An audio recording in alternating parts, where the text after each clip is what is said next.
Okay. Sino na? Si Capricorn. Hello, my dear Capricorn. Kumusta naman ang ating buhay-buhay out there, mga my dear Capricorn? I hope that you are doing well sa mga oras na ito, mga my dear. Eto na ang iyong first 15 days of February.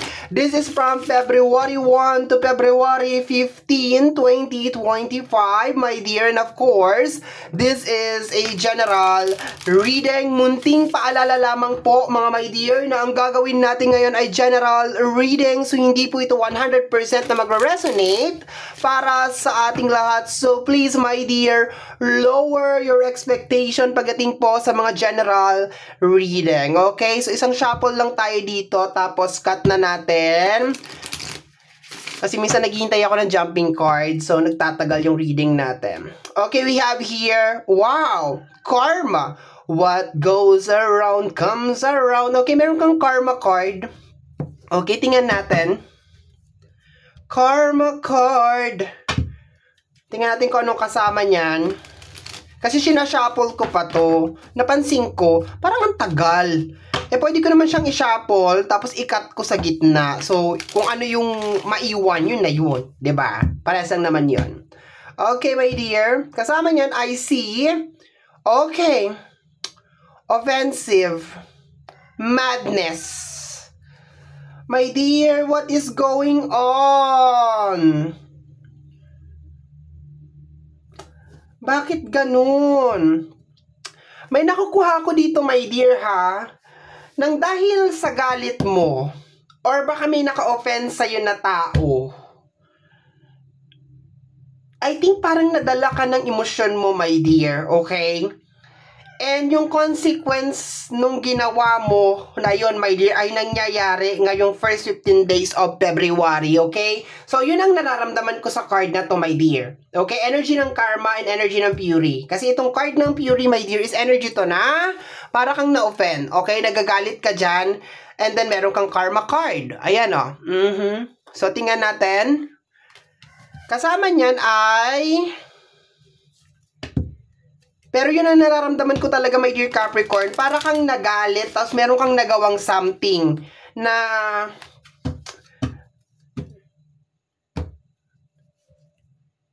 I know I was a distraction from your pain. May pain.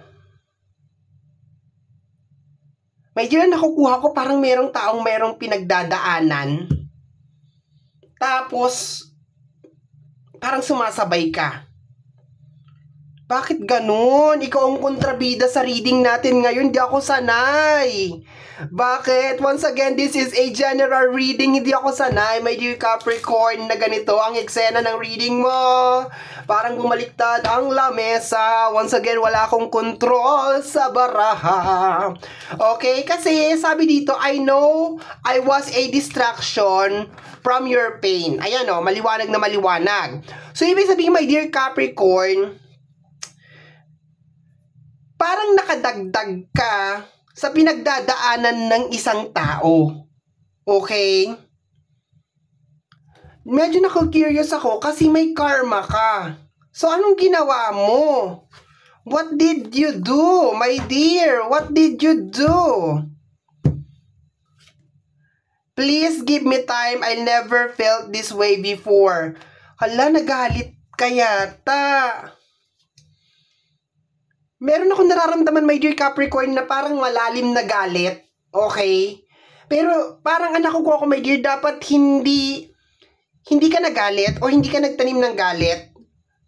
If just in case meron mang nagawa yung tao na yon na hindi maganda, sana pre-practice mo. Pero sabi mo kasi dito parang para kang na-offend, yun na nakukuha ko, my dear, ha?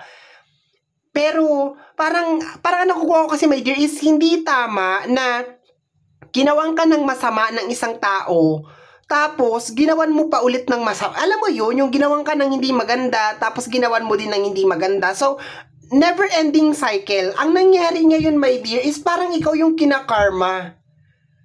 'Di ba? Imbis na siya yung karmahin, ikaw yung kinakarma. Bakit ganun? Sorry, my dear, I'm really, really sorry. You know that. Laging gusto ko maganda ang reading mo, my dear. Alam mo yan. Okay, alam mo yan.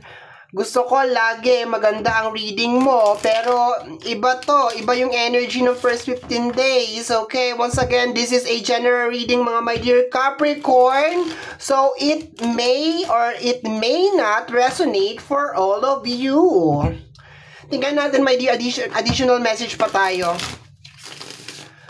Okay, tingnan natin, 8 cards tayo. 8 cards, tingnan natin what happened, what is happening. Oy, 5 of Swords, confrontation. My dear, actually tama ka eh. Tama ka na, actually kampi pa rin ako sa'yo eh. Kaso parang may something talaga eh. May something ka talagang ginawa. Parang nabaliktad, my dear, yung sitwasyon, parang ikaw yung lumabas na masama, tapos ikaw ngayon yung kinakarma, my dear. Lesson learned, pag ginawan ka ng hindi maganda ng isang tao, wag mong patulan, patawarin mo na lang, just move on, my dear, and hayaan mo, my dear, na siya ang karmahin. Tingnan mo nangyayari ngayon, parang ikaw ngayon ang nagdadala, ikaw ngayon ang nagpapasan. 5 of Swords is energy of confrontation, okay? And kung makikita mo dito, kaya nasabi ko, my dear, na parang may point ka naman kung bakit ka nagagalit. Kasi tingnan mo si 5 of Swords, nakangiti siya. Okay? Pero kung makikita mo yung dalawang tao na tumalikod, my dear, I think parang inamin naman na nila or parang may something, parang may nararamdaman ako na pag-amin dito, my dear, na mali sila. Okay? Kaya anong nangyari? Parang na-turn yung table. Okay? So, dagdagan natin. What's going on, my dear Capricorn? Huwag mong papatulan. Okay, tingnan natin ha. The Knight of Sword. Talagang nagalit. Galit na galit ka talaga, my dear. Puro sword do. Okay, I just hope, my dear, na walang hindi ko maaalis sa'yo to eh.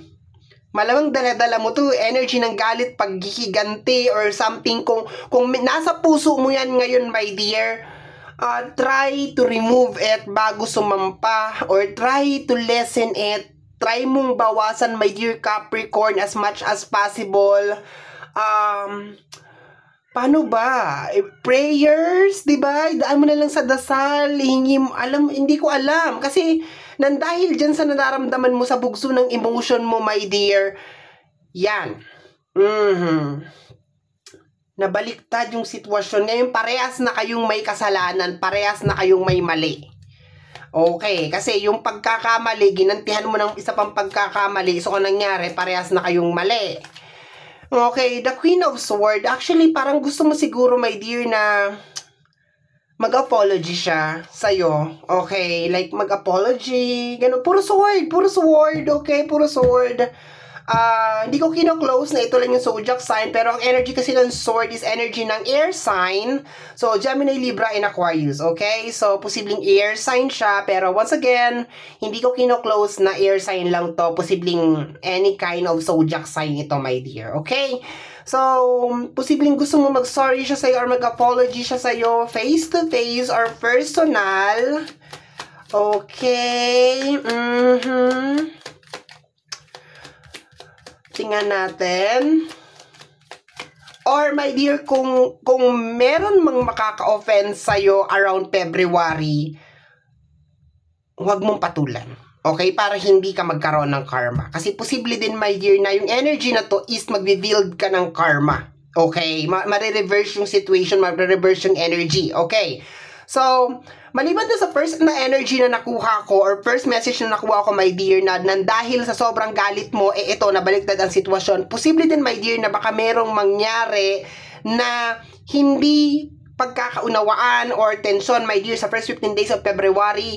And wala to sa card, no? Para sa akin, parang hindi maganda, my dear, na patulan mo yung isang pagkakamali ng isa pang pagkakamali. That is my personal opinion, my dear, ha?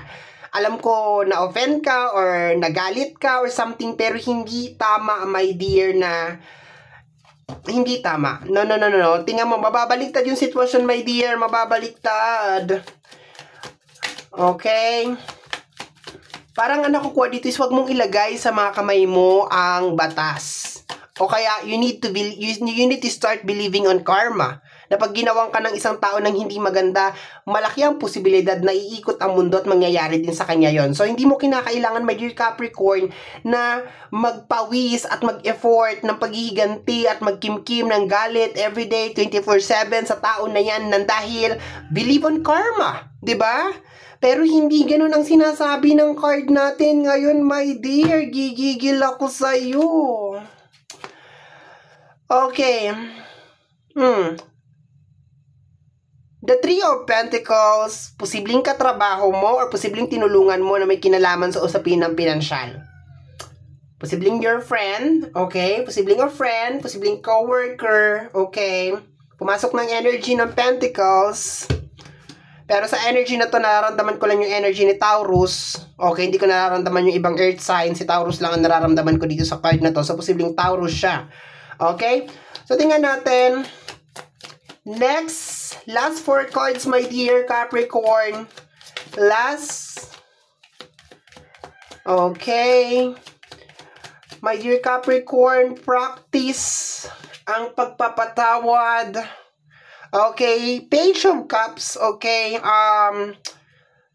Lahat kasi ng page ko, my dear, is nilagyan ko siya ng energy ng learning. Okay, so learn your emotion. Yun lang kasi cups to. So kung mapapansin mo, confrontation card, yung ating 5 of sword over there, tapos Page of Cups. So, kontrolin mo yung emosyon mo, my dear, para hindi magkaroon ng tension sa first 15 days of February. Yes, na-offend ka. Yes, ginawang ka ng hindi maganda. Pero hindi tama na bumaba ka. Yun yung tamang term doon. Hindi tama na bumaba ka sa level niya. Hindi mo siya ka-level, my dear. Okay? So, wag mo siyang patulan. Wag mo sayangin yung oras mo. Wag mo sayangin yung effort mo, my dear.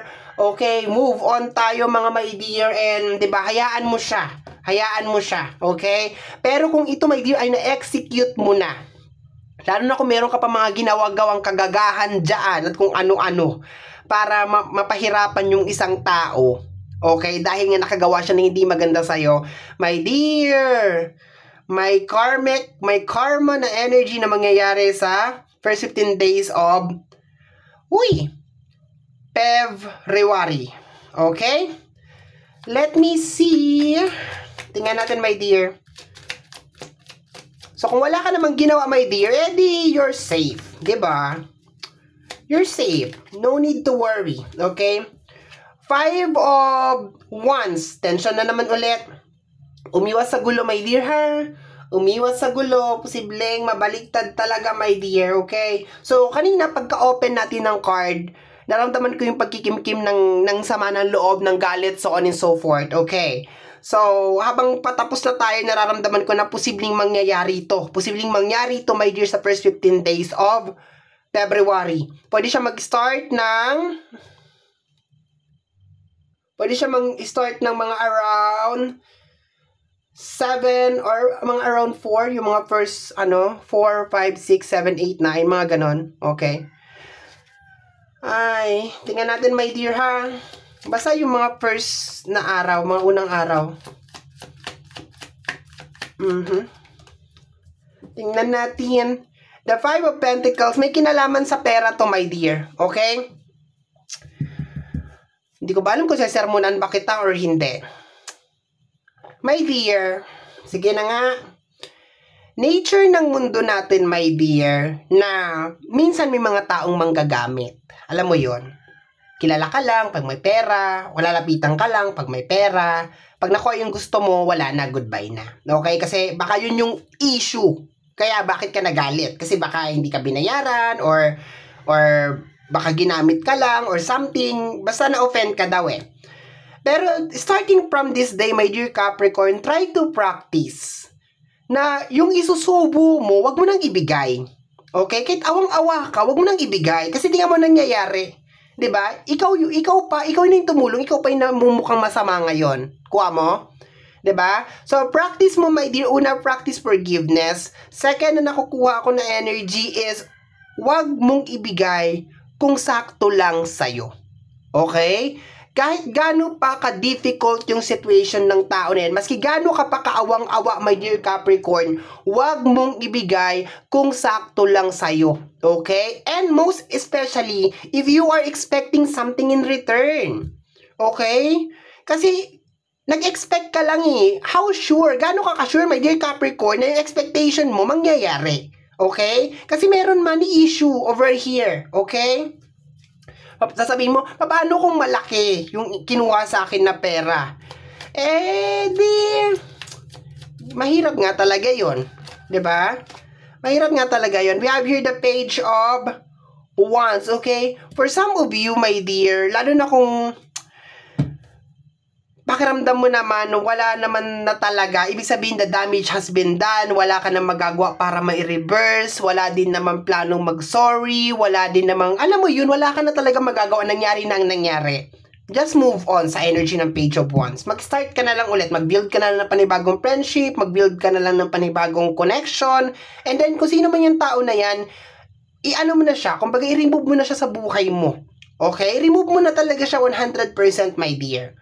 Tapos tanggalin mo yung galit. Try to remove yung galit, my dear. Ibigay mo yung forgiveness, my dear Capricorn. But wag mo kalimutan na ginago ka ng tao na yan. Okay? Para hindi na siya makaulit. It's okay na ibigay mo, my dear Capricorn, ang forgiveness.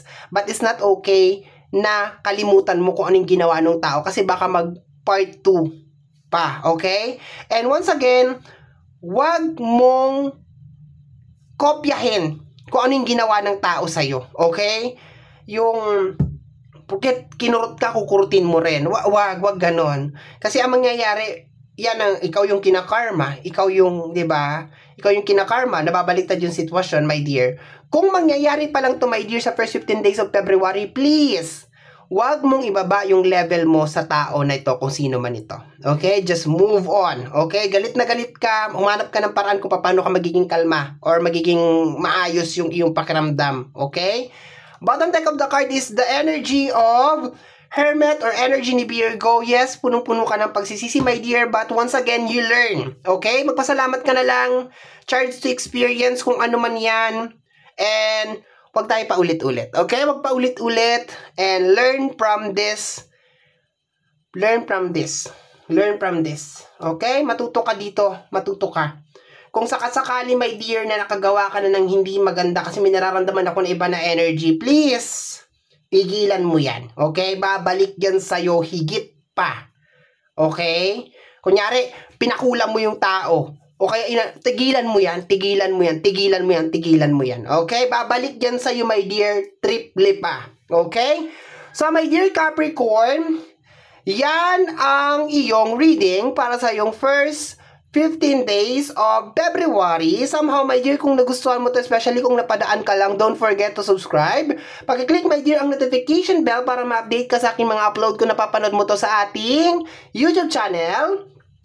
At kung napapanood mo naman to, my dear, sa ating Facebook page, don't hesitate, huwag na mag-anilangan na mag-like and mag-follow sa ating Facebook page. Free to like, free to share, free to comment sa lahat ng ating mga videos, my dear. Once again, my name is RJ, also known as Apo J. Maraming salamat po, and until next time, bye-bye! Thank you, my dear!